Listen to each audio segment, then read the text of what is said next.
Meghan Markle's popularity is at an all-time low in Britain. New YouGov polling just out, so let's dive straight into it. Hello, I'm Cameron Walker and you're watching GBN Royal. Now, the latest YouGov Royal favourability poll just dropped, and let's just say things aren't looking great for the Duke and Duchess of Sussex. Meghan's ratings, lowest ever. Prince Harry, not much better. But before we all rush to judgment, let's dig into the numbers, the context, and the bigger question: is the backlash fair or just fatigue? First up, the numbers. These are hot off the YouGov press, based on a nationally representative sample of over 2,200 British people surveyed earlier this month. Let's start with Meghan Markle, the Duchess of Sussex. Just 20% of Brits now have a favourable opinion of her, a record low since YouGov began tracking her popularity back in 2017. On the flip side, a whopping 65% view her unfavourably. That's a massive dip compared to 2019, when over half the public, 55%, had a positive view of her. Prince Harry isn't doing much better either. Only 27% of Brits now view him favourably, while 63% hold a negative view. That's his lowest rating since early 2023. And here's the twist: age matters. Among young Brits, aged 18 to 24, 38% still like Meghan, and 35% favour Harry. But among the 65-plus crowd, only 8% like Meghan. 8%. Another week, another headline about Meghan Markle and Prince Harry's falling UK popularity. The latest YouGov poll says Meghan's favourability has hit a record low, with Harry's not far behind. But is this really surprising or even fair? Let's take a closer look. The numbers are clear. Just 20% of Brits view Meghan favourably, and only 27% feel positively about Harry. Meanwhile, William and Kate enjoy sky-high ratings. That's basically your nan and two of her knitting mates. Meanwhile, up at the top of the royal popularity leaderboard, Prince William is crushing it with 75% favourability. Catherine, the Princess of Wales, is right behind him at 72%, and even King Charles III, a few years into his reign, holds a solid 61% approval. So what's behind the Sussex slump? Well, let's talk timing, because this poll was taken in a vacuum. Prince Harry had just lost his appeal over police protection in the UK, a big legal blow for him, and right after that, he gave a bombshell interview to the BBC where he discussed safety, the media, and his ongoing estrangements from the royal family. He even inflamed speculation about the king's health, saying he doesn't know how much longer his father has left. Now, while some praised the interview for its honesty, others felt it came across as tone-deaf, especially with tensions high post-coronation and public fatigue around this whole royal drama.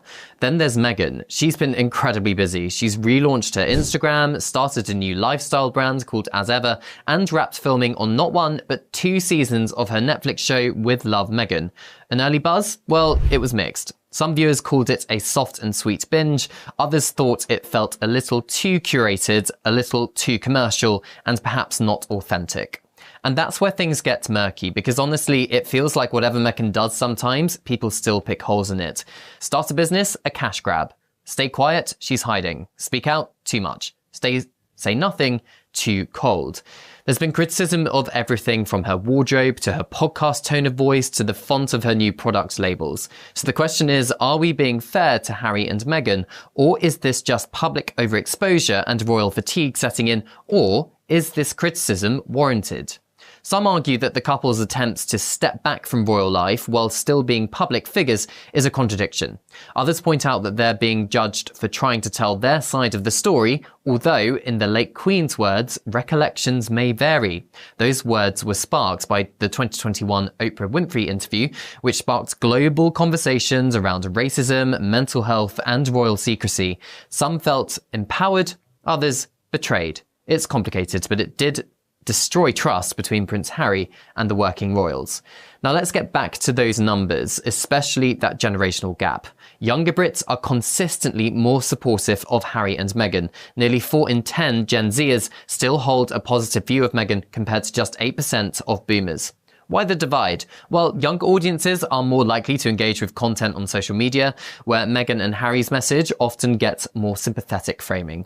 Older audiences, well, they still lean on traditional press coverage, television and newspapers, which have been far more critical.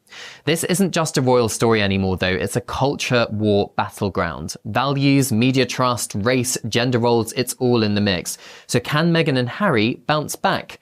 History, perhaps, suggests yes. Public opinion is fickle. Just ask Queen Camilla, who went from pariah to palace mainstay over a couple of decades after a very successful PR campaign. But the Sussexes may need to rethink their approach. Transparency is good, but constant re-exposure without a compelling new narrative, well, that's really tough.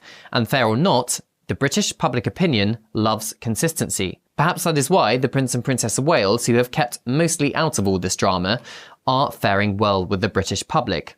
Harry and Meghan? Well, not so much. But is that their fault, or just the cost of telling a different story? Meghan's every move is scrutinised, Harry's security concerns are painted as paranoia by some. Critics say Meghan and Harry are playing the victims, while monetising their royal links. But numbers alone don't tell the full story. Timing matters. This poll followed Harry's legal loss over security and his controversial BBC interview. Media coverage was at a peak of negativity, which inevitably impacts public opinion. Here's the deeper issue: royal fatigue and media framing. For years, the British press has leaned hard into a narrative of Harry and Meghan as hypocrites, seeking privacy while staying in the spotlight. But is that truly the contradiction it's painted to be? Wanting control over how you are seen isn't the same as demanding complete invisibility. Yet this nuance is ignored in favor of headlines designed to drive outrage. The poll also reveals an important generational gap. Young Brits, 18 to 24, are much more supportive of Meghan and Harry, while older Brits, 65 plus, overwhelmingly disapprove. Why the split? Younger audiences engage more with social media, where Meghan and Harry's message resonates. Older audiences rely on traditional outlets, many of which are sharply critical.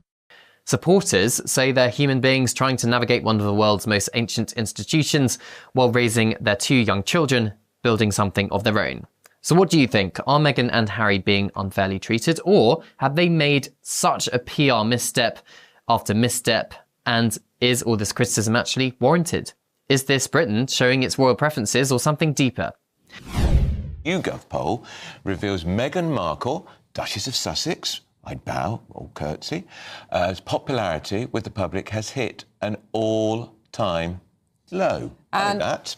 Prince Harry doesn't have much better ratings. He's reached his lowest level in 2 years. And joining us now is GB News royal correspondent Cameron Walker. Yes, not ideal, is it? So let's take a look at this graph, which hopefully we can put on the screen, of Meghan's favourability ratings with the British public. This poll was carried out just 3 or 4 days after Prince Harry's infamous BBC interview at the start of May. So this red line here, for those of you watching on TV, you can catch up on our social media channels if you're listening on the radio, shows her net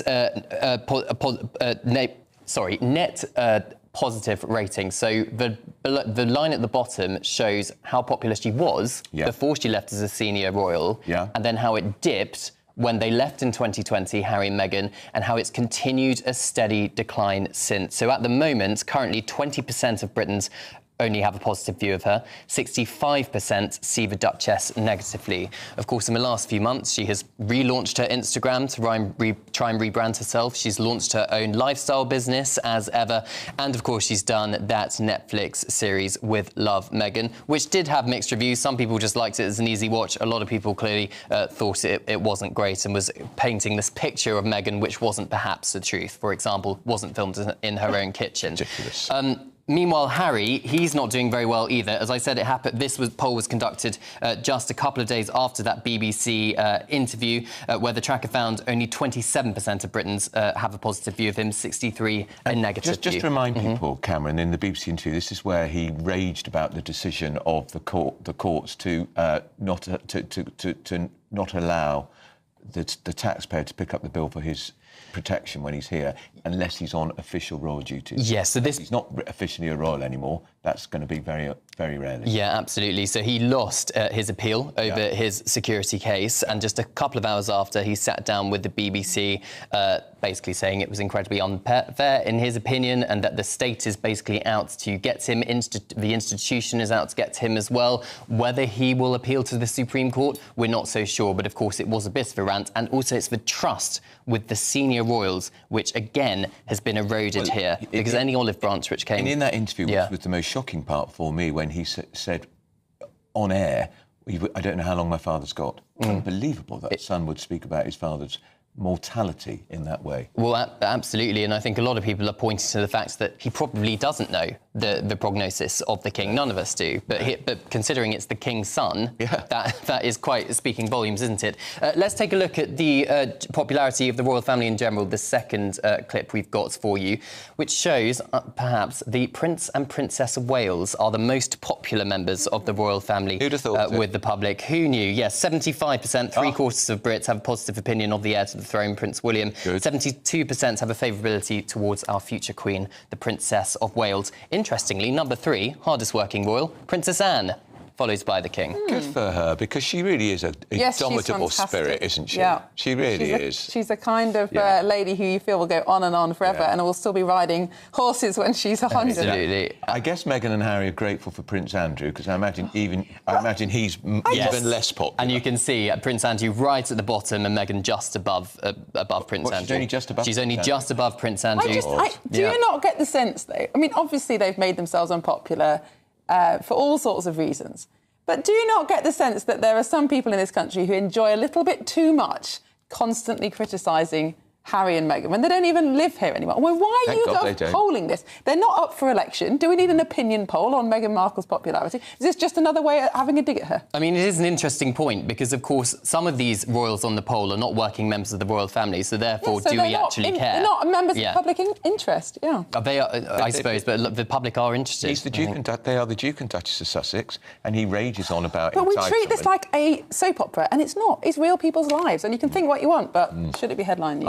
I think they are completely appalling. Prince Harry still legally 5th and 9th of the throne as well. There is that. Well, I don't think he's ever going to become king, but... I hope not. Who knows? Anyway. That'll make her queen. This isn't just about royals anymore. It's about culture, race, gender, and values. The Sussex story has become a proxy battle for much larger social tensions. Critics say Harry and Meghan are monetizing royal links. But this ignores a truth. All royals monetize their image, whether through charity work, brand influence, or state functions. William and Kate's public presence is carefully managed and monetized too. They just have the palace machine behind them.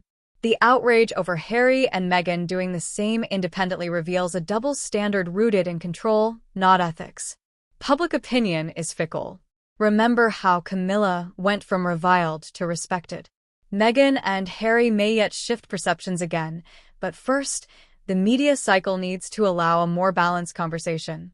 For now, ask yourself this: are we reacting to the Sussexes or to the story we've been fed about them? Because those aren't always the same thing.